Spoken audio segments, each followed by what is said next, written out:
Regardez Moutetesi Télévision, mesdames et messieurs, bienvenue dans cet essentiel d'actualité. Les Congolais commémorent ce 30 juin 2023 le 63e anniversaire de l'accession de la RDC à la souveraineté nationale et internationale. À cette occasion, le président Félix Tshisekedi, dans son message à la nation, a appelé les Congolais à la cohésion nationale et au vivre ensemble dans la diversité culturelle, une richesse que possède la RDC. Félix Tshisekedi rassure également le peuple du respect du délai constitutionnel pour la tenue des élections en décembre 2023 avec pour la première fois l'organisation des élections locales. Pour ce faire, il exhorte le gouvernement à mettre à la disposition de la centrale électorale de moyens financiers conséquents pour une bonne tenue des élections. Il le dit dans cet extrait choisi par Didi Mastaki. Mes très chers compatriotes, cette célébration de l'accession à la souveraineté nationale et internationale vient aussi interpeller en cette année 2023 notre devenir comme nation et la perception de notre construction du vivre ensemble et de la cohésion nationale. Elle est l'occasion pour nous de renouveler le chantier de l'unité nationale, de construire une société républicaine plus juste, solidaire et vivable pour toutes les composantes sociologiques et linguistiques, quelles qu'elles soient. Nous sommes un pays diversifié avec différentes cultures et langues. C'est en cela que réside tout le mystère de notre richesse en tant que peuple parmi tant d'autres sur cette planète. L'année 2023 est aussi l'année des élections présidentielles, législatives, nationales et provinciales, mais aussi pour la première fois celle des élections locales. Ainsi, en dépit des différentes contraintes, j'invite instamment la CENI, comme je m'y suis engagé devant la nation, à poursuivre courageusement et sans relâche les efforts en cours en vue du respect des délais constitutionnels dans l'organisation rigoureuse des différents scrutins conformément aux standards internationaux. Je rappelle au gouvernement de la République de continuer à faire sa part, notamment en prenant toutes les mesures nécessaires pour mettre les moyens financiers à la disposition de la CENI en vue de la tenue des élections transparentes et crédibles dans le respect des délais constitutionnels. C'était à Goma du 28 au 29 juin 2023, un atelier de réflexion sur la paix, la sécurité et les processus de stabilisation du Nord Kivu à travers les programmes de désarmement, démobilisation, relèvement communautaire et stabilisation PDDRCS. Des assises appuyées techniquement par Interpeace sur financement de l'Union européenne qui est permis aux participants d'identifier les défis et opportunités pouvant aider la province dans la restauration de la paix et la stabilité. John Mukengere pour les détails. Pendant 2 jours, les leaders communautaires, les représentants de toutes les couches de la population, le PDDRCS et ce partenaire ont analysé la problématique de la paix et de la sécurité en province Nord Kivu. Il était donc question de réfléchir sur les défis et les opportunités de la paix, la sécurité et les processus de stabilisation du Nord Kivu à travers le PDDRCS. Après les exposés des experts, les travaux en groupe ainsi que des discussions constructives, les participants à ces assises ont formulé des recommandations parmi lesquelles la neutralisation des groupes armés étrangers et locaux pour un retour paisible de tous les déplacés internes dans leur milieu d'origine, le retrait de la RDC de l'EAC, l'ouverture des bureaux de réception et de traitement des candidatures pour les territoires de Rutshuru et Massi. La levée de l'état de siège pour les retours imminents à l'ordre constitutionnel. Satisfait du travail abattu, le coordonnateur national du PDDRCS rappelle l'importance et l'engagement de tout un chacun pour la paix et la stabilité dans la province.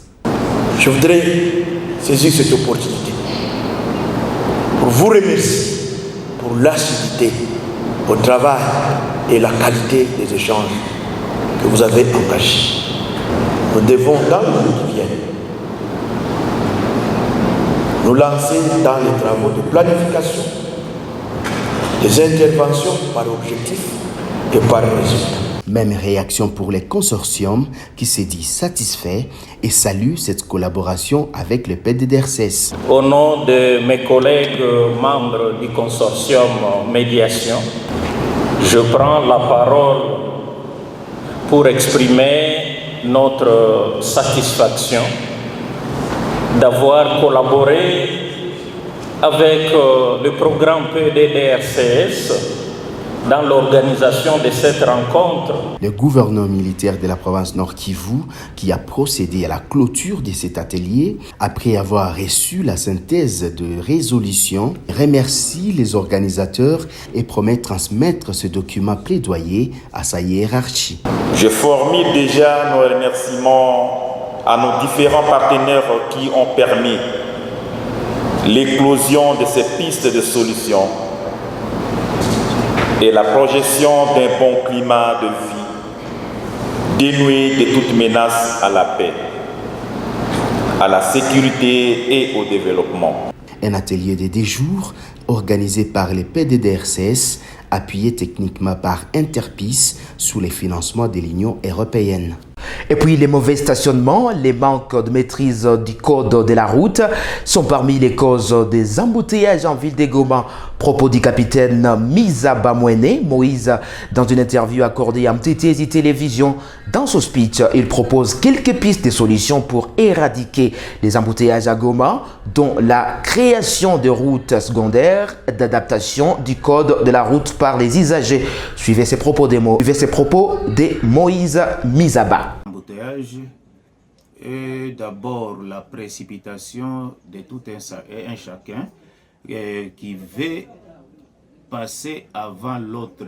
C'est-à-dire un conducteur qui se rend au service, il se croit déjà en retard et il veut à tout prix prendre la première position pour qu'il puisse passer avant l'autre. Il y a des fois où il crée la troisième bande pour qu'il puisse passer devant l'autre conducteur, et en créant cette troisième bande avec le conducteur qui roule en sens contraire, ça doit nécessairement créer l'embouteillage. Vous conviendrez avec moi que il y a aussi les conducteurs qui ne savent pas les codes de la route, parce que les codes de la route possèdent beaucoup d'articles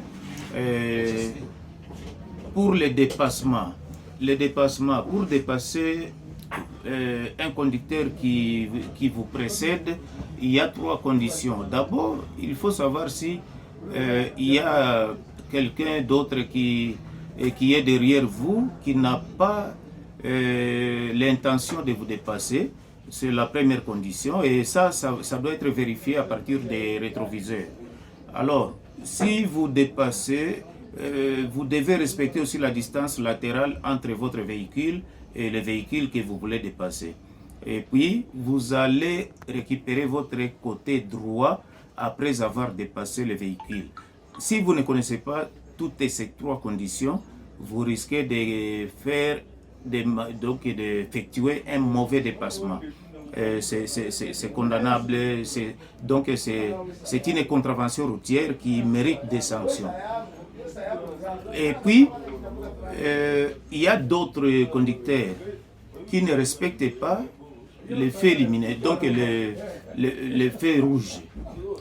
Lorsque les feux indiquent rouge, c'est-à-dire tout conducteur doit s'arrêter pour permettre aux autres usagers de la route qui viennent de sens contraire qu'ils puissent eux aussi circuler sur la voie publique. Un conducteur qui ne connaît pas ça peut rouler n'importe comment et puis ça crée l'embouteillage. Il y a d'autres conducteurs qui se mettent à rouler sans respecter la ligne continue ou la ligne discontinue. Lemwami Paluku Kalemere, chef de la chefferie des Bachou en territoire de Béni, appelle la population à cultiver l'esprit de paix et de cohabitation pacifique pour promouvoir la paix en province du Nord Kivu. Dans une interview accordée à MTTZ Télévision, ce gardien des coutumes appelle tous les promoteurs des messages de haine d'arrêter d'induire les peuples en erreur. Il est dans ses propos recueillis par Mukengere Johnny. Minawaza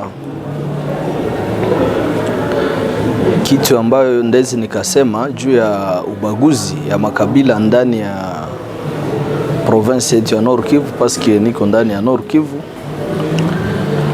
ni kuweza kulomba kwa watu wenye wako nyuma ya jambo ambazo zinaweza zikagawana makominote, kuweza kuabandone ile habitude ya kuweza kuwa na gabula batu. Juu ya nini? Kwani sie kama ba chef kutimie mu Nord Kivu, makabila zote mu Nord Kivu ziko na ba chef kutimie na tuna vivre ensemble. Hakuna mugawanyano kati yetu comme ba autorité traditionnelle ndani ya Nord Kivu. Tuna vivre dans l'ensemble na tuna vivre mu collaboration ya mzuri, na ni ile tunapenda na kuomba inapasha kuwa repercute kuma communauté locale zote kusudi baweze kuvivre dans l'ensemble, kuhabite fashi moja, kwani sisi wote ni watoto wa inji moya. Donc ile bitu ya ubaguzi kama inakuwa ni batu ambao wanajitafutia nafasi ndani ya population juu ya kuweza kubadivize, mais ile division haiwezi kaleta matunda fulani kwa kuweza kuemerger kwa ile population ama kwa ile communauté. Au contraire, ile division inarudisha maendeleo ya hiyo mgeni nyuma. Kwa nini? Tukitizama sana kwa urefu, kwenye kuna mchanganyiko ya watu wanaishi kwa usalama, wanaishi pamoja, na vile utaona maendeleo ya ile mgini nakuwa, paske kila mtu mahali alitoka mnakutana, inakuwa ni kitu ambayo kila mtu kuna revolution yake. Sasa tunapenda kubakia ku system ya colonisme. Hapa ni kwetu, hakuna mtu anaweza kaifika hapa. C'est ce qui divise ma entité zetu na ina contribuer aussi au sous-développement ya maeneo zetu. Avant de boucler ces journaux sur MTTZ Télévision, nous vous proposons de suivre le président congolais Félix Tshisekedi lors de son message à la nation en marge de la commémoration de la 63e édition de l'indépendance de la RDC, comme invité.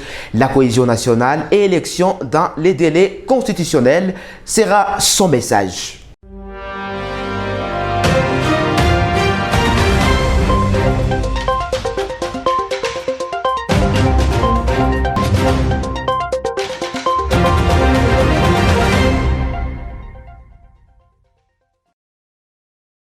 À la souveraineté nationale et internationale vient aussi interpeller en cette année 2023 notre devenir comme nation et la perception de notre construction du vivre ensemble et de la cohésion nationale. Elle est l'occasion pour nous de renouveler le chantier de l'unité nationale, de construire une société républicaine plus juste, solidaire et vivable pour toutes les composantes sociologiques et linguistiques, quelles qu'elles soient. Le défi pour notre pays étant le dépassement des frontières ethniques, culturelles et linguistiques. Cela étant dit, je dénonce toutes les congolaises entre elles. Nous sommes un pays diversifié avec différentes cultures et langues. C'est en cela que réside tout le mystère de notre richesse en tant que peuple parmi tant d'autres sur cette planète. Nous devons célébrer cette diversité tout en travaillant ensemble pour l'atteinte de cet objectif commun qui est celui d'avancer notre pays dans l'unité et la cohésion nationale. Mes très chers compatriotes, l'année 2023 est aussi l'année des élections présidentielles, législatives, nationales et provinciales, mais aussi pour la première fois celle des élections locales. Ainsi, en dépit des différentes contraintes, j'invite instamment la CENI, comme je m'y suis engagé devant la nation, à poursuivre courageusement et sans relâche les efforts en cours en vue du respect des délais constitutionnels dans l'organisation rigoureuse des différents scrutins conformément aux standards internationaux. Au regard de l'évolution à ce jour des opérations électorales effectuées sur l'ensemble du pays, je félicite la CENI pour cette première partie du travail abattu dans le respect de sa feuille de route. De même, je rappelle au gouvernement de la République de continuer à faire sa part, notamment en prenant toutes les mesures nécessaires pour mettre les moyens financiers à la disposition de la CENI en vue de la tenue des élections transparentes et crédibles dans le respect des délais constitutionnels. En effet, ces élections donneront l'occasion aux vrais dépositaires de la légitimité populaire, c'est-à-dire le peuple congolais, de choisir librement celles et ceux qui seront appelés à assumer, pendant une période, la noble charge de la conduite des affaires de la nation au plan national ou local, dans l'intérêt général. Je vous invite donc à aller vers les prochaines élections dans un climat apaisé et serein, en maintenant sans relâche la cohabitation harmonieuse qui nous a toujours caractérisés et qui fait réellement la force de notre nation. Nous devons absolument, pour cela, préserver dans notre beau pays l'unité, la cohésion sociale et la stabilité, nonobstant nos convictions et nos choix qui peuvent, bien entendu, être divergents. En ma qualité de garant de l'unité nationale et de la stabilité de notre pays, je continuerai à jouer pleinement mon rôle pour assurer ce climat de paix qui doit mener le pays sur la voie du développement durable. Mes chers compatriotes, en ce jour mémorable, le défi majeur reste celui d'associer le gage d'une véritable indépendance. C'est le rôle assigné au programme de développement local des 145 territoires, le PDL 145T en sigle. Ce programme, destiné à promouvoir l'émergence des économies des territoires et à améliorer les conditions et cadres de vie des populations rurales à travers des investissements publics massifs, permettra non seulement de réduire rapidement la pauvreté et les inégalités spatiales dans notre pays dans le moyen terme, mais également favorisera une convergence rapide des revenus et des conditions de vie entre les populations rurales et celles des milieux urbains. Je me réjouis de vous informer que les 3 agences d'exécution, chacune en ce qui la concerne, ont prévu de commencer à livrer les infrastructures socio-économiques de développement à la base, que sont les centres de santé, les écoles primaires et les bâtiments administratifs, dès le courant du mois de juillet prochain. Mes très chers compatriotes, l'indépendance est un droit inaliénable que chaque nation doit défendre avec force et détermination, car c'est ce qui nous permet de protéger nos intérêts et notre avenir. C'est ainsi que, pour terminer, j'en appelle à la mobilisation générale de nos énergies et de nos intelligences, pour continuer à bâtir ensemble notre cher et beau pays, à préserver l'unité et la cohésion nationale, à protéger notre intégrité territoriale. Que Dieu bénisse la République démocratique du Congo et son peuple. Joyeuse fête de l'indépendance à toutes et à tous.